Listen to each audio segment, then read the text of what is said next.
cream, mga Tibex. Dami. Nakalimutan ni Papa. Kita ko yung sa kanya para nangayak ako.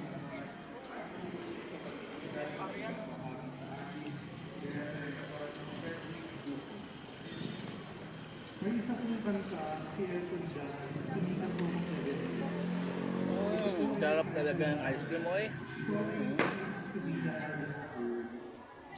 Ang kanta po yun ay tungkol sa isang kahawang nasasaktan dahil sa isang relasyon na unti-unti na pong nawawala, unti-unti na po Sabi eh. at sa kabila ng lahat, gusto ko ayusin ito.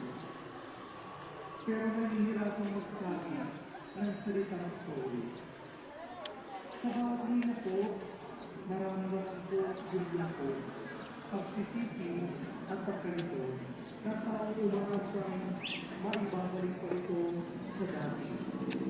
Ngunit kahit sa kanyang pinigil ng tawad, ang salitang sorry ay tila napakahirap i-gawin. Hindi dahil Dami mga Tibex ice cream. nararamdaman, kundi dahil minsan ang pag-aral